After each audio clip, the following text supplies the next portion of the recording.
Greetings, everybody. It's Jim. I hope your summer's been good. Mine has. I've been home to Erie, Pennsylvania, just trying to enjoy the summer days. Well, I've been gone for a few weeks here. As we say, or I'm sorry, as House Stark would say for Game of Thrones, winter is coming. The only difference is, being from Erie, Pennsylvania, we take that statement quite literally. It's nothing but snowfall. It's one of the things we're famous for. But after I got home from Erie, Pennsylvania, my Dungeon Runner decks came in for the Kickstarter. Thanks to all of you who backed. Most of them went out. There are a few that had to wait for the token and tracking kits to resupply.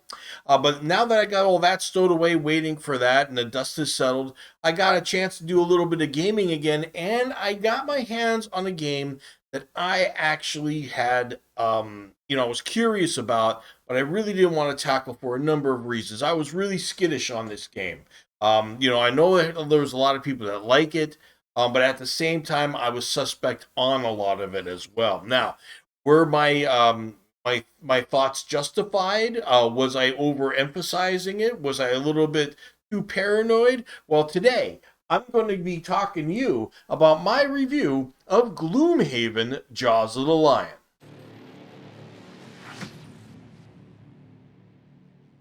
Okay, so Gloomhaven, Jaws of the Lion. I'm giving my quick verdict real quick here. I shouldn't say real quick. It's probably going to be longer than that. But then we'll get into the details here. So Gloomhaven, Jaws of the Lion. Should you get it? Not until you tried it. Definitely not until you tried it. And even if you did try it and say you wanted it, do you want the physical version or do you want the computer version?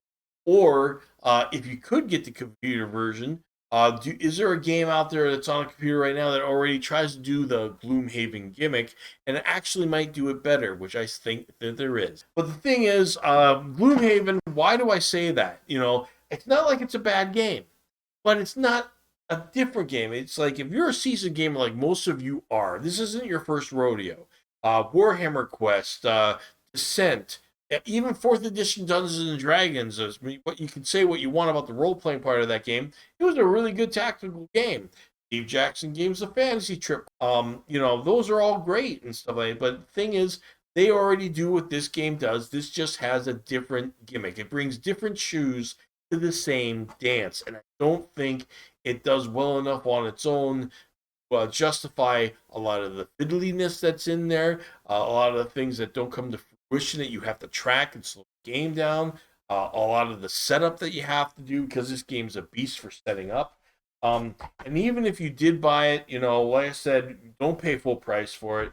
I paid $25 for this on Amazon. And it feels like a worthy thing, because this is pretty heavy, and if you love components, that sounds great. I had it even up on my table. I just kept it there.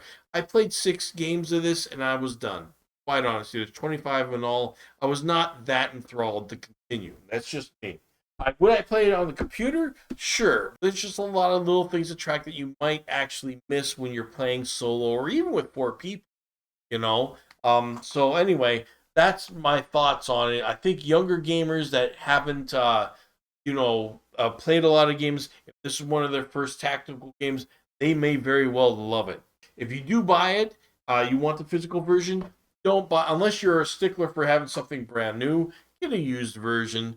You may have heard of Gloomhaven being a legacy game where you have to actually play the game.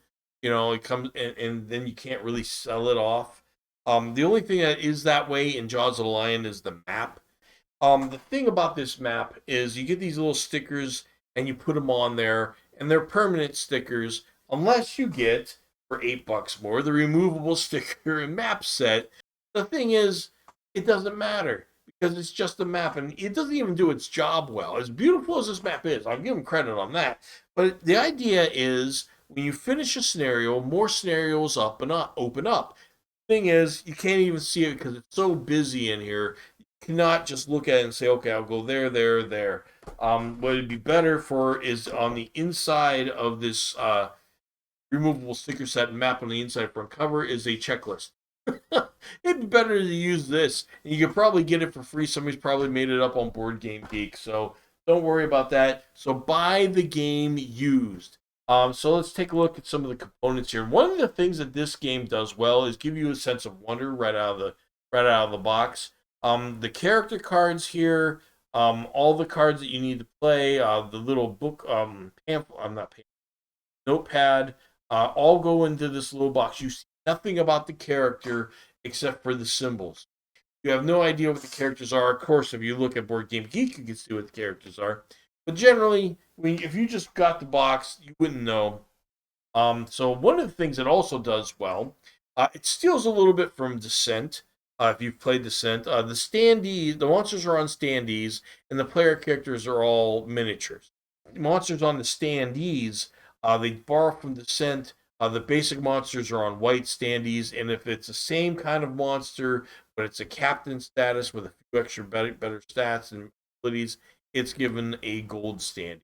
But the real thing that's really nice here is that every scenario is in that little book right there, that spiral bound book. Unlike Gloomhaven or any other games like Descent and stuff like that, where you got to actually physically put the map out every time. And as nice as it was definitely a necessity because the game's already a beast to set up and tear down. Especially if you're playing every week. I even have a wargaming table where I had it like up, and it still took me like maybe 10 to 15 minutes to set up before I even got to play a new scenario. Tearing down is like a half hour. Just there's a lot to do in this game. So in a way, if you're trying to play it with four people, and that's another thing, folks. I mean, another quick verdict about this game. If I were to play it, I'm playing it solo or with one person. If I'm getting 3 to 4 people to play this game, and I want to play a tactical game, I might as well jump into a game of the fantasy trip role playing game or whatever role playing game you want to play and play that instead. And that way you can get some more of the aspects of the role playing in there, and you get away from some of the gaminess that happens with this game. I think there's like 3 areas in this game which I think is just gamey and takes you out of the whole fantasy game. I mean, they're forgivable to a point, but at the same time, it's like, eh. So here's the Gloomhaven gimmick. Let's just get right into what their meat and potatoes is. Okay. Now in this game, you're going to have about 10 cards. Here you're showing 8. But you're going to get about 10 cards, and you'll end up with more actually as you go up in level. But you can only pick 10 for every scenario. And this is one of the gaming things I'm talking about, because you are allowed by default to see the next scenario and then prepare your cards. So let's say you see that you're about to go up against a bunch of rats. Now you go through your 15 or so cards and say, okay, I'm going to pick a lot of low-level multi-attack cards, right? So instead of going in blind. Now, I guess you could go in blind, but that's just the basic rules of it. Again, that's kind of gamey. Anyway, this is actually quite beautiful in its own right. The idea is you're going to pick 2 cards a turn. Okay, you choose, you get to see them all. And you're going to, when you play them down, the first thing is your initiative order. You're going to, these numbers in the middle are your initiative, and you pick one of the 2 numbers. Lowest numbers always go first, okay? You're going to pick an ability from the bottom of one of the bottom of the 2 cards you've picked, and then the opposite card of the top of the opposite card. So you never pick both abilities from the same card. And that's what you're thinking every time. What combo do I want to do? There's never a time where you're not actually thinking a little bit about the little things that are going on. While in most other tactical games, okay, I want to attack. Okay, I want to use a spell. You know how many spaces you can move. There are no variables. Here, there's a lot of variables. But it also makes it so it confuses the players you're playing with even a little bit more.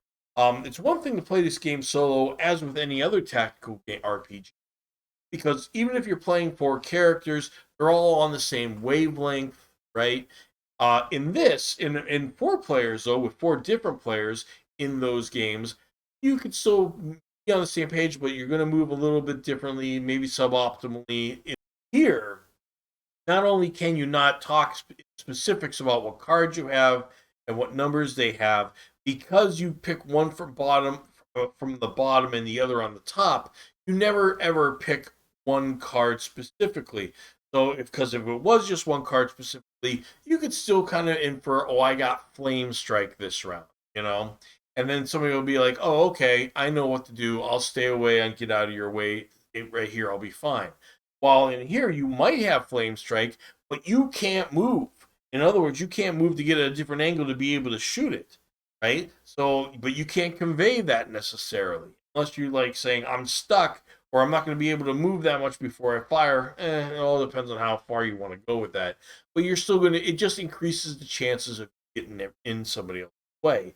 Where your character's just not, it's not going to work optimal. One of the things about this game is it is kind of like Descent in the idea that it is almost a race against time too, because you start with 10 cards, but once your deck is done, which is like 5 turns, then one of the cards gets discarded. Now you only have 9 cards, which means you only technically have 4 turns, right? And then you keep on discarding a card after every time you're out of cards, and sooner or later you're going to run out of cards, and your character is exhausted, dead. And you don't fail the scenario unless everybody else fails it.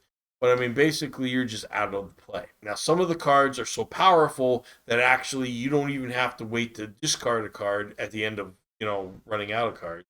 You actually have to get rid of that card anyway. So your cards really start dwindling, and you got to be careful. But it's another race against time, just like Descent. I don't know how I feel about it. Obviously, it's a little gamey to a point, and that's another part about it. Now, the one thing I will say about the artwork is definitely for the younger generation, I guess. The Demolitionists really throw that off the deep end of what that's all about the technological level, almost anime-ish kind of stuff. Guys like the Hatchet and the Red Guard, that stuff's almost third edition stuff to me. That's not. That's almost. I don't want to say it's unforgivable. I'm just saying my style and take. These are the monster cards on the bottom, and on the top is another gamey element that I'll get into. The monster cards basically are just like Descent, basically AI, what the monsters are going to do.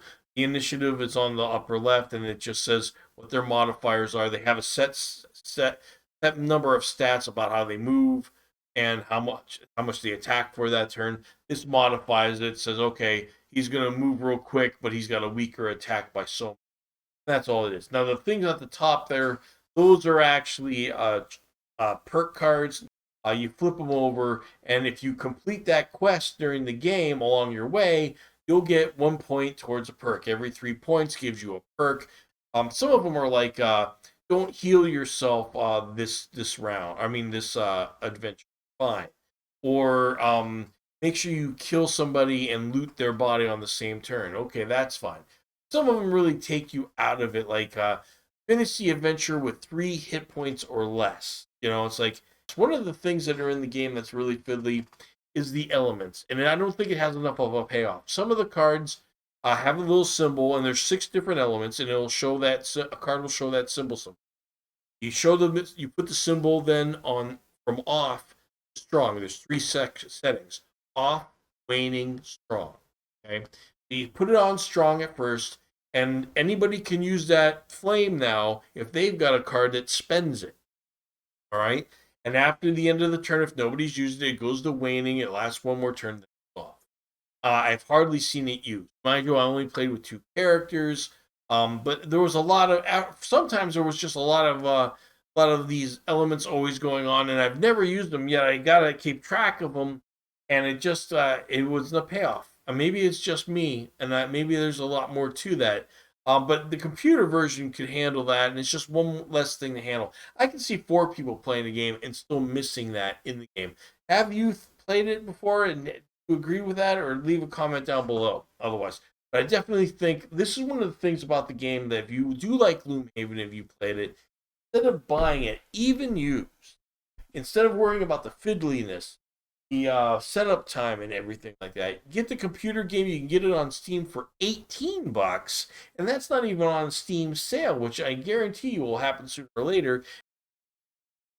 So I should explain why I was so hesitant to get into Gloomhaven. 5 years ago, I hear about Gloomhaven, and okay, I go to the Board Game Geek website, and all of a sudden I see this game with all these tents shooting at the top of the roof, top of the ratings and stuff like that, with hardly anything else in between. There's no bell curve like normal, and I was really suspicious of it.